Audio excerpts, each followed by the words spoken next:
Hi, everyone. I'm Rolling Redneck. I'm Sphincter Envy. And you're listening to We Roll With It. Hi, everyone. I'm Rolling Redneck, and this is a special episode of We Roll With It. For this episode, Sphincter Envy is out of town on a personal matter, and she's having me do this episode in her place, by myself, without supervision. Surely nothing bad will come of that, right? Before we get this nonsense started, I want to give a plug to our editor, Killstring, and his business, Deadstring Press. He does video tutorials for a lot of software, so if your business needs some tutorials made for new employees or you're introducing some new software into your business, he's a guy you can turn to. Now, this episode will be on how to get involved in our political system. And it's going to be a long one, about 30 minutes straight of me talking, which is not unusual, I guess.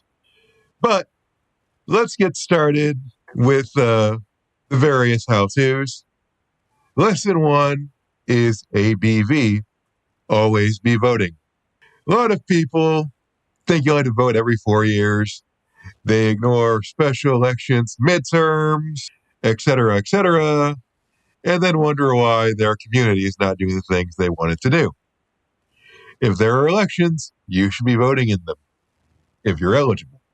And if you can do things to make yourself eligible, do them. Get the IDs, whatever you need. I know it's often a pain in the rear end, but this is the system we have, and if we want to change the system we have to vote for a better system. And yes, that sometimes means voting for imperfect candidates. Because there are way too many people who say, I'm not voting for this candidate, I'm not voting for this candidate because you don't do what I want to do. And then they change the other reason they're voting for them once the candidate starts taking the position they want. It just becomes a whole mess. And the thing is, voting has two purposes. Not just getting your person elected, but by showing your political party where you want them to go. If you're not voting, your party won't nominate the candidate you want. The platform won't change to what you want it to change to. After all, if you're proudly stomping your foot and saying, I'm not voting no matter what, the party's not going to try to market to you. They're not going to do notice me senpai routine. They're just not going to do that. And ABV also includes primaries. I know some people get ticked off when their candidate of their favorite political party doesn't win the primary. But when you ask these people, say, oh, are you in a political party? Are you in that political party? Did you vote for the primary? They're like, oh, I don't want to join a political party because that'll compromise my values or whatever. I don't want to reward them with my participation.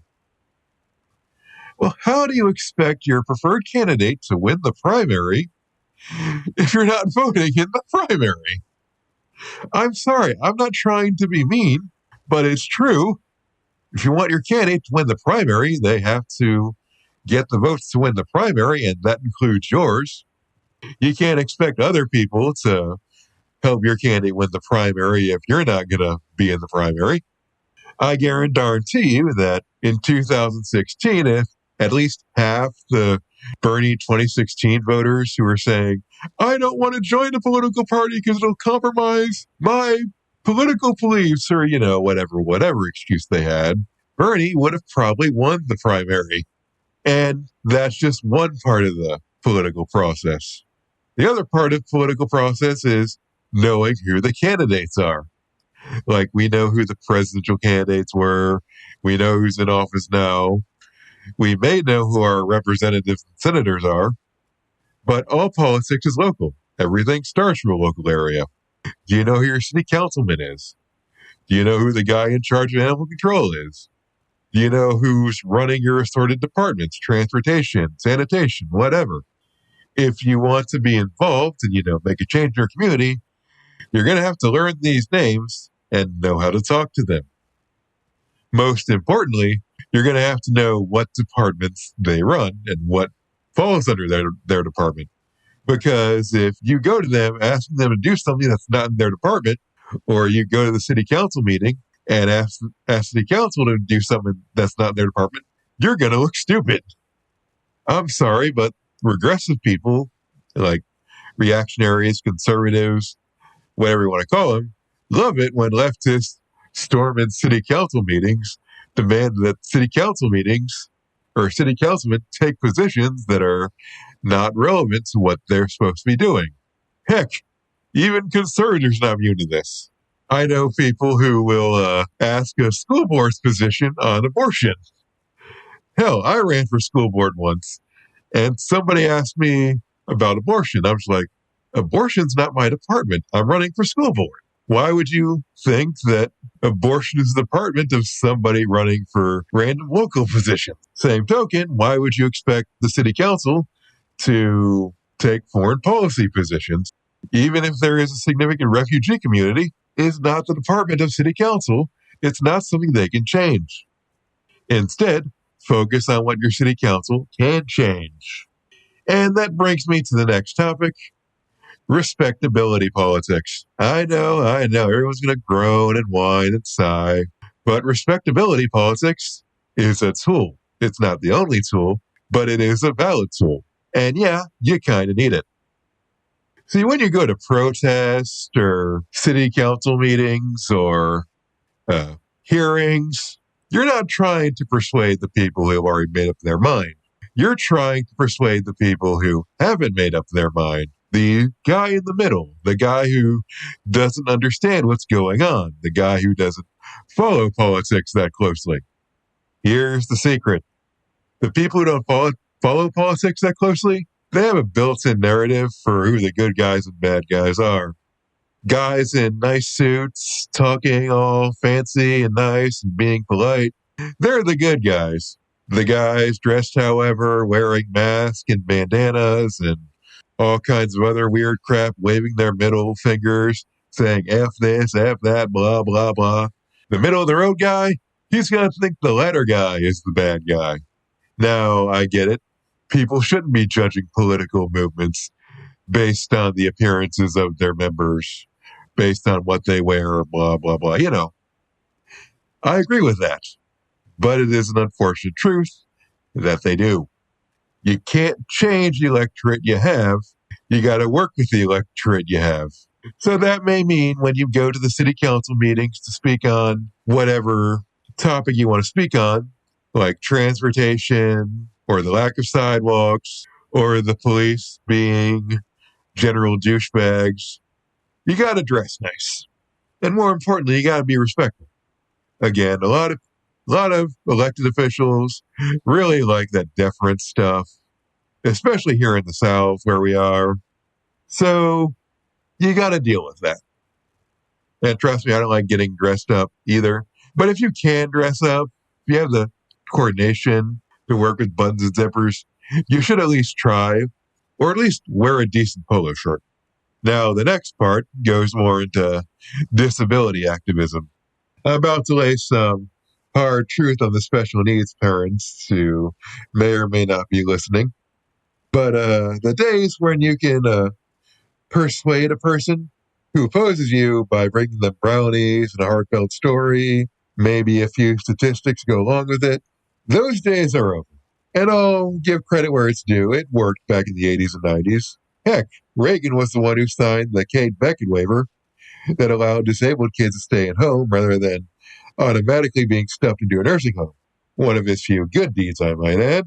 George Bush Sr. signed the Americans with Disabilities Act over objections of many people in his own party, especially the conspiracy-minded ones. So yeah, this stuff did work. Not so today.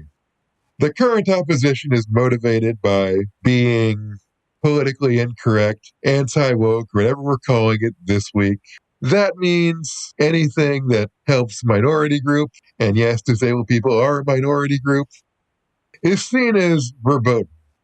So you're going to have to get used to voting based on disability issues if you want things like Medicaid, IEPs, 504 plans, supported housing, etc., etc. You're not going to get them from the guy who openly says in every speech that he opposes those things. I don't care how good the brownies you make are. And yes, voting based on your disability will get you the business for a lot of family and friends. They'll tell you that you're not putting your faith in your chosen deity, that you're not being patriotic, you're only concerning your vote with yourself, etc., etc. You may even lose friends. But if you're on Medicaid and you're going to lose friends because you're voting for the party that supports Medicaid, those people weren't your friends. And they may tell you that God, Allah, Vishnu, Buddha, whatever other word you have for a higher power will work it out if you just have faith. I'm going to lay you in a little secret. You're going to hate it. But if higher powers were interested in working things out for you and your disability and your disabled child, you wouldn't be disabled and your child wouldn't be disabled. Higher powers aren't going to help you.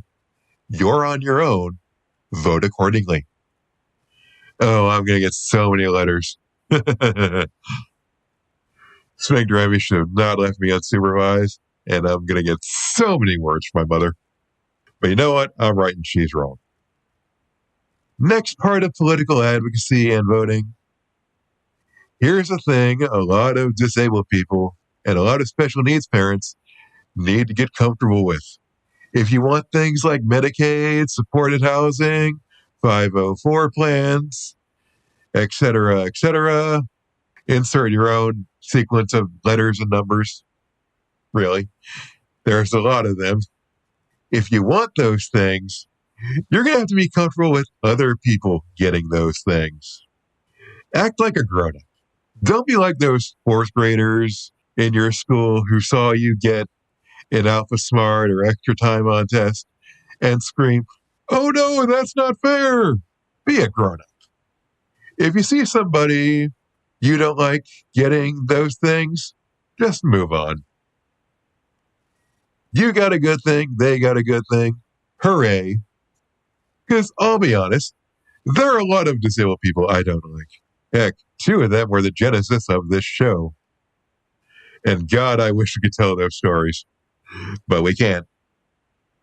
And I don't like them, but I'll still advocate for their supported housing, their DSPs, their Medicaid, because if they lose those things, it means I could lose my things. If that person you like loses their things that they get for their special needs kids, that means you could lose the things you get for your special needs kid.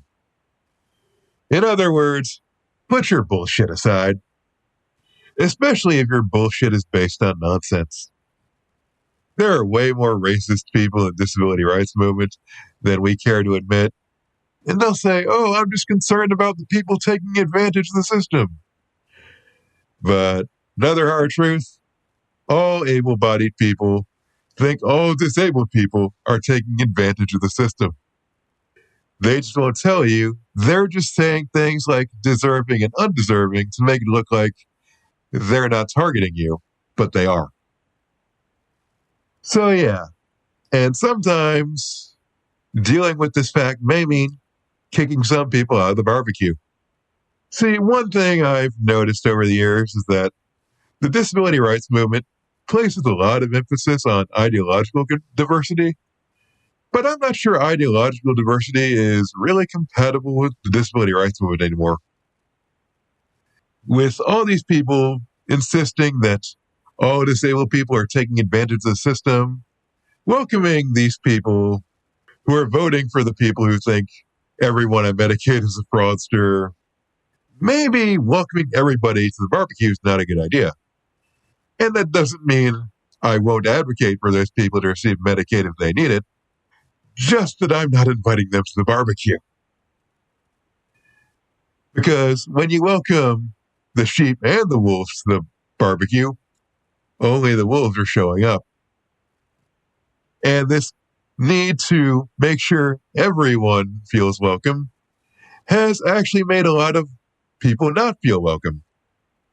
I know a lot of minority disabled people, and I mean like ethnic or LGBT minorities, who don't feel comfortable in disabled spaces because we're constantly bending over backwards to make room for alt-right or libertarian people who totally don't mind when they get services, but really get their panties in a twist whenever someone else gets services. And it makes a lot of people of color, LGBT people, feel uncomfortable to share a room with these people. And if you are a disabled person who is racist, homophobe, or whatever else, let me clue you in on something. The racists and homophobes don't like disabled people very much either. Rethink your life choices. Now, for the next part of political involvement is protesting. Now, I know I just talked about respectability politics, and there are so many people who think those things are at odds with protesting, and they're not. You can have respectability politics and you can have protesting. The key is making the guys opposing you look like the bad guys. I think this is what a lot of the modern protest movement forgot for the last 15 years or so.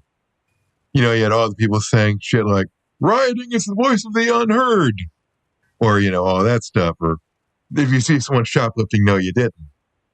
The thing is, that stuff makes the protesters look like the bad guys.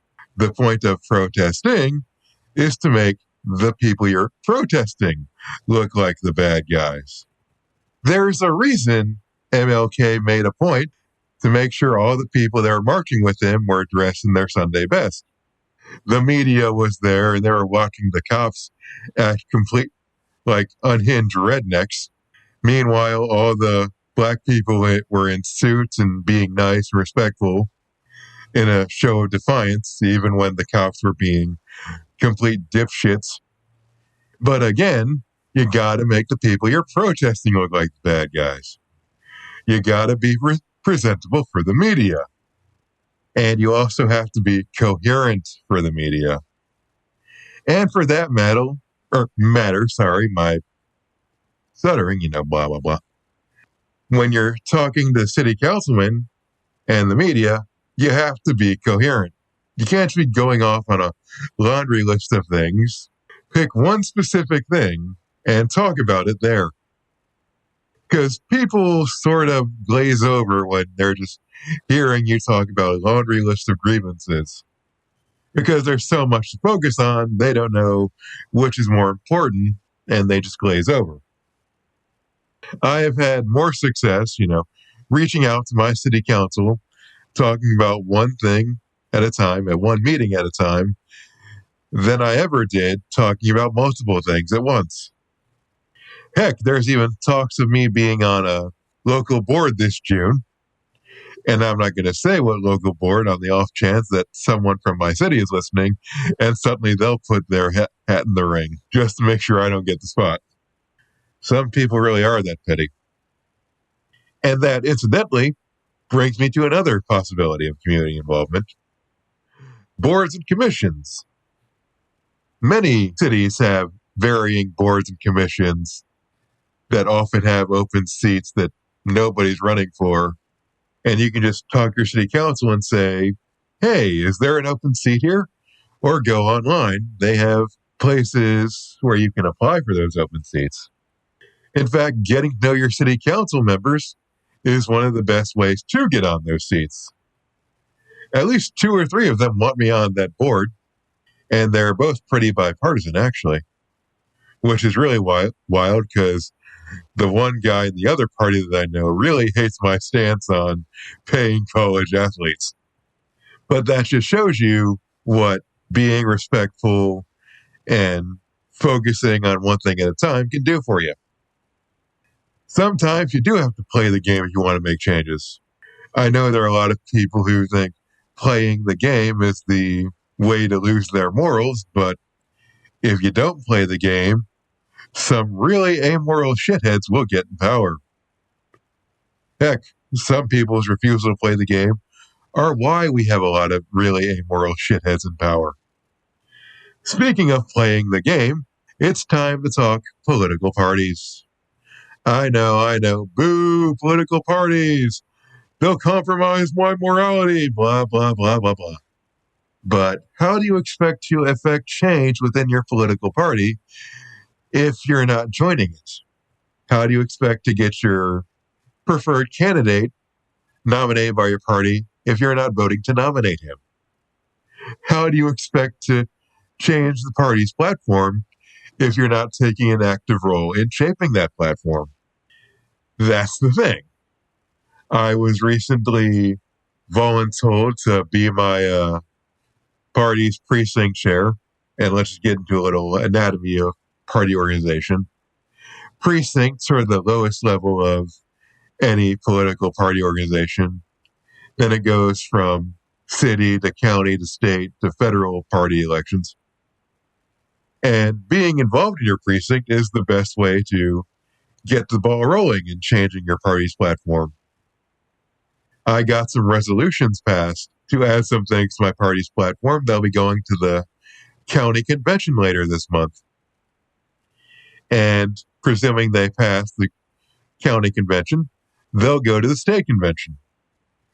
And I'll be there to advocate for them, to fight for those resolutions, as will my precinct, because that is how you make change happen in your political party, or whichever political party you have a beef with at the moment. But it's time to talk about the most irritating part of partisan politics. Well, two of the most irritating. First, you gotta know how these people work, especially as a disabled person, because a lot of it really isn't conducive to disabled people, particularly neurodivergent people. Party politics operates on guest culture. And for those who aren't up on the anthropological jargon, there are high context cultures that require guest culture, reading cues, interpreting body language, interpreting tones of voice to understand if what you're doing is right or wrong. And the only way you'll know if you've done something right or wrong is 2 years later when somebody gets back to you telling you, oh, by the way, you offended somebody at that meeting 2 years ago. It really is a lot of bullshit. But again, a lot of the older generation really seems to like their guest culture hint dances, which I consider, off topic, to be a mental disability if you think about it. Like, people say not taking hints very well is mental disability, or evidence of one. But if you're going around expecting the people around you to interpret your little weird hint dances and then getting angry at them when they don't interpret your hints correctly, are we sure they're the ones with the disability and not the ones giving the hints all the time? I'm just asking for a friend here. And it may also mean being a little more extroverted. Again, not my favorite thing in the world, but necessary if I want to change the world. And it will require meetings. Everyone's least favorite thing. People hate meetings at work. Heck, I hate meetings. I've never been to a meeting and I've thought, oh, I'm glad I attended that. Especially the really huge meetings. But again, it is necessary, but it is dry and boring. More importantly, the meetings will be long, especially if you go to a state executive committee meeting. There'll be about several hundred people in the room, and they'll all be asking the same variation on the same question. The person answering the question will have to answer the question over and over and over and over until he's contemplating suicide right there on the stage. And someone will want to, there'll be some Karen asking for changes to wording and details that are really not relevant. Or, like, oh, well, maybe we should put the comma here, or maybe over there, or maybe over there. Things like that. It's going to drive you crazy, and it's going to be long. And the best thing I can offer you is to prepare for a long meeting. If you have medication that is time sensitive, bring it with you. If you have to have food with medication, pack a lunch.